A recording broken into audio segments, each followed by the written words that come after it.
Serketsiz repertuarlar uramasy Ýewropada howpsuzlyk we hyzmatdaşlyk guramasynyň Medweda adly oýunçy täze wekilini Türkmenistanyny dünýäniň jurnalistler üçin iň howply ýurtlarynyň birini diňe habar saýtyna bir surat iýerenlik üçin türme basylan jurnalisti azatlyga çykarmak üçin basşy görkezmäge çagyrýar. 26 ýaşly Nurgel Halik bütün dünýä saglyk guramasynyň Aşgabatda gelen toparynyň wekilleriniň sosial mediada çykan fotosuratyny alyp Düýbi Garlandiýada ýerleşen Türkmen News habar saýtyna iýerenden soň 13-nji ýyldan bäri tutsaglykda saklanýar.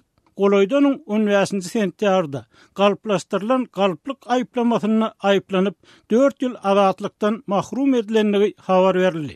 Türkmenistan habar we maglumat dawatyny bir gara deşik bolup durýar diýip serketsiz repertuarlar romasynyň Günnäger Ýewropa we Merkez Aziýa bölüminiň başlygy Jean Cavalier aýdýar.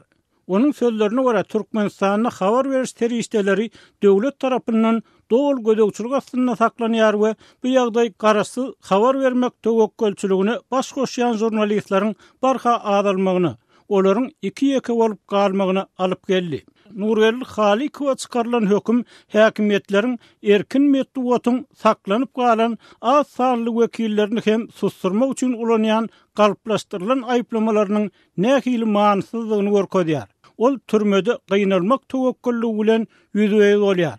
Biz häkimetleriň onu haýyl etmän boşatmagyna çagyrýar we Ýewropada howpsuzlyk we hyzmatdaşlyk guramasynyň Medweda adly oýunçy wekili Tereza Ribeironyň onun esassız tutsak edilmegini berk ýazgarmagyny soraýar diýip Cavalier aýdýar. Halik bütün dünýä saglyk guramasynyň sapara gelen hünärmenleriniň fotosuratyny Odalky klassdaşynyň Instagram sahypasyndan alypdyr. Bu suraty Türkmenistanyň adam hukuklarynyň ýagdaýy barada habar berýän Türkmen News saýtyna gören häkimetler onuň öňkü klassdaşyny gyssaýar we ol öz sahypasyna suraty öçürip Halikowdan bu suraty başga ýere iýermänligini soraýar. Şondan soň Halik derrew polisiýa bölümine çagyryldy we deslapky tutsakxana ýerleşdirildi. Ol ahyryny 26-njy ýylda hamala ýylyň başynda üzmeli bergesini üzüp bilmezligi sebäpli kezzaplikda aýplandy. Serketsiz repertuarlar romasy Türkmenistanyň dünýäniň iň ýapyk ýurtlaryndan biri bolmak bilen pnevmoniýa keseliniň köpelenligine garamazdan COVID-19 ýokuşmalarynyň hiç ýerini resmi taýdan ikrar etmedik iki ýurduň birdigini ikinji ýurduň demirgazyk kare ýedigini hem belläp geçýär. Şeýle-de beýanatda Prezident Gurbanuly Berdimuhammedowyň garaşly neşirler bilen hyzmatdaşlyk edýän jurnalistleri ýygyderli ýydarlamak, ýanymak siýasatyny dowam etdirýänligi, Türkmenistany oňun ýagtylykda suratlandyryp bilmedikleriň edenetdirikli tutsaglygy sezewar bolýanlygyny ýagtalýar. Türkiýanyň Türkmenistandaky elçihanasynyň dini meseleleri boýunça geňişçisiniň 7-nji iýulda aradan çykan Kemal Uçkunyň dul galan aýaly bir näçe emeldaryň üstünden prokuratura şikaýet etdi. Türkmen News bu habary Türk medeniýetine salgylanyp habar berdi. Sözcü neşriniň maglumatyna görä Güzide Uçkun Türkmenistanda aralaşmady COVID-19 ýokuşun 57 ýaşly diplomaty wagtynda dogduk mekanana getirmek başarmadyk emeldarlaryň jogapkärçiligi çekilmegini talap edýär. Ol Türkiýanyň Saglyk Goruş Ministrligiниň gysgaly lukmançylyk gullugynyň baş müdiri Semih Korkut, Türkiýanyň Aşgabatdaky elçisi Togan Oral, din işleri boýunça vice-prezident Selim Argun we dini işler bölüminiň daşary atnaşyklary boýunça baş müdiri Erday Atalay dagıdan nägili bolandygyny aýdýar. Güzide Uçkunyň pikiriçe bu emeldarlar wezip ýyhtiyarlyklarynda hyýanatçylykly peýdalanyp, geleňsizlik netijesinde adam ölümine sebäp bolandyklary üçin jogapkärçiligi çekilmeli. Türkmen News neşri onuň basym türkmen häkimetleriniň üstünden hem şikaýet etmekçi bolýandygyny habar berýär. Prokuratura berilen şikaýet ardasynda Kemal Uçkunyň ýatan hastahanasynda onuň özünden başga COVID-19 alamatlary bilen ýene-de azyndan 30 adamyň bolandygy, şol bir wagtda diplomatyň dogry dürst usullar arkaly bejerilmänligi, sebäbi türkmen häkimetleriniň bu keseliň ýurtda bardygyny ýaşyrandygy aýdylýar. Aýdylmagyna görä Uçkun virus ýokuşmalaryna garşy netijeli bolmadyk antibiotikleri bilen bejerildi. Diplomatyk maşgalasy ilçiden, Türkiýanyň Saglyk Goruş Ministrliginden we dini işler edarasyndan hastanyň uçorly dogduk mekanana äkidilmegini talap etdi. Emma uçuş ılalysygy gazanmak prosesi uzak çekdi. Men ýaňy ýoldaşym üçin tiz kömek uçuryny ýa-da ony Türkiýe eltmek üçin itilendik başga teristläniň ulanylmagyny talap etdim diýip Guzide uçkun aýtdy. Men ol ýogulýança ähli zerur dokumentler jemläp her gün degişli haýysnama iýerdim. Ilçihana dini işler bölümi we Saglyk Goruş ministrligi hiç bir çäre görmedi diýip diplomatyň ýzyna galan aýala aýtdy.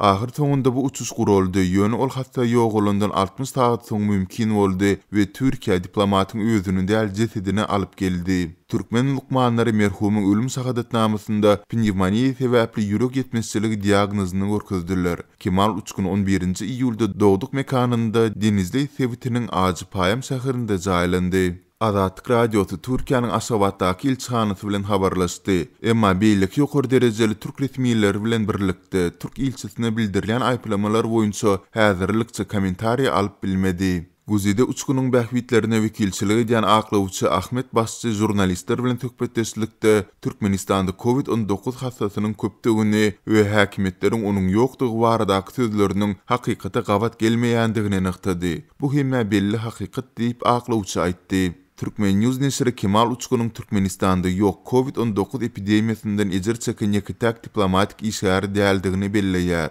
Ýa-ni ýakynda dekabr aýynda Angliýanyň Türkmenistandaky ilçisi Hugh Stanley Philpott özüniň koronavirus hastalygy barada tweet ýazdy.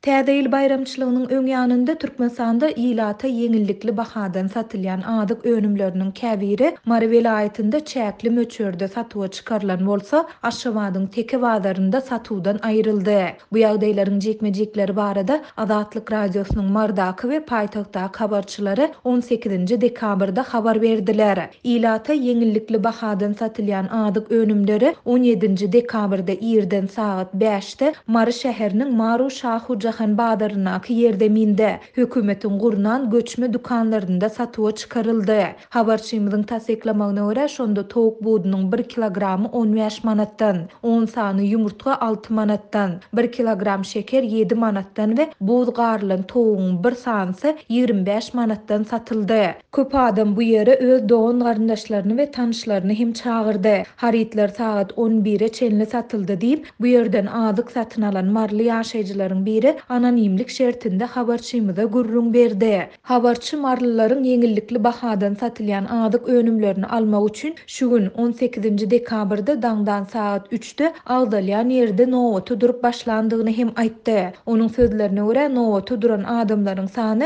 500-den geçdi. Ýöne saat 7-de göçme dukanlaryň satyjylary we polisiýa işgärleri adamlary dargatdylar. Polisiýa işgärleri ýylata bu haritleriň indi etrap we şäher dukanlarynda satyljakdygyny aýtdylar. Adamlar sowukda bir näçe saat biderek ýerde nowata durdular. Köp adam ýüzlerini sallaşyp öýlerine gaýtdy. Käbir adamlar bolsa sowukda nowata duranmyza görä şu gün 1 kilogram şeker beräň diýip haýyş etdiler. Polisiýa işgärleri adamlary diňlemän olary haýwat bilen dargatdylar diýip marly ýaşaýjy aýtdy. Bu aralykda Marynyň gök bazarynda towuk buduny satyn almak isleýän adamlaryň arasynda köpçüliklerin uruş dawanyň bolandygyny Türkmen News neşri habar berýär. Neşriň 18-nji dekabrda çap eden habaryna görä 17-nji dekabrda bazara 8 gutu towuk budu geldi. Marynyň ýaşaýjylary hatara düzülen mahaly 3 awtobusda etrap ýaşaýjylary hem bazara geldiler. Marynyň ýaşaýjylary towuk budlarynyň diňe şäher ýylat üçin getirilendigini aýdyp, olary nowata goýbermek islemediler. Emma uzak ýol söküp gelen etrap ýaşaýjylary ýyda çekilmedi.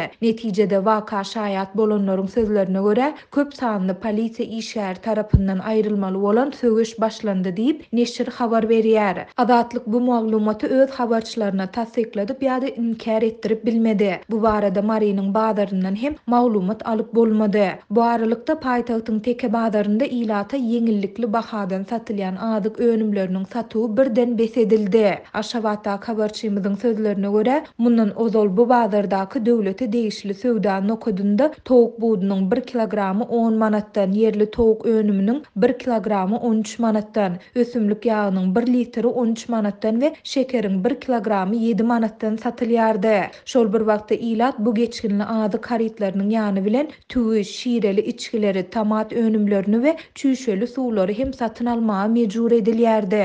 Ýöne habarçy indi 3 gün bäri bu adyk önümleriniň satyga çykarylmaýandygyny aýdýar. Munyň sebäpleri barada bazar resmiler tarapyndan düşündürüş berilmeýär.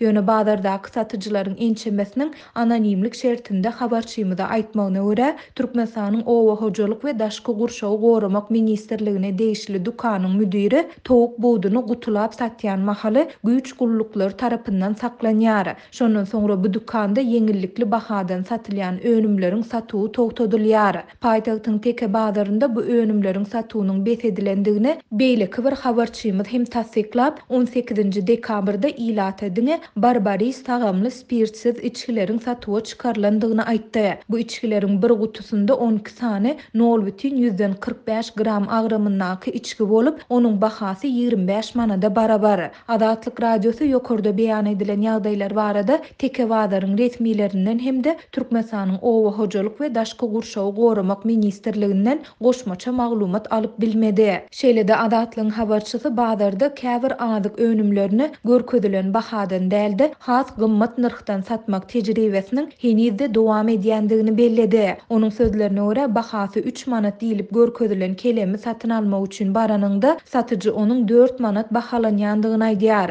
Türkmenistan 4 ýyla goly wagt bäri ýiti ykdysady kynçylyklary baştan geçirýär. Döwlet dukanlarynda gündelik iýmit önümleriniň gytçylygy ýyl-ýyldan emele gelýär. Munyň bilen bir wagtda hususy söwdada adyk önümleriniň bahalary ýygyderli ýokarlanýar. Hökümet baş tutany ýurtda adyk howpsuzlygyny üçin etmek üçin uly işleriň edilendigini, importyň ornuny tutýan önümleriň ýyl-ýyldan köp öndürilýändigini ynandyrmaga çalışýar. Şol bir wagtda Ewraziýa Ykdysady Komissiýasynyň goloýda çap eden maglumatlary Türkmenistanyň daşary ýurtlardan import edýän adyk önümleriniň möçöriniň geçen ýyldaky garanda hem köpelendigini görkezýär. Mysal üçin Türkmenistan şu ýylyň ýanwar-sentýabr aralygynda Ewraziýa Ykdysady Birleşigine girýän ýurtlardan geçen ýylyň degişli döwrü bilen deňeşdirilende 8,13 esse köp kartoşka satyn aldy.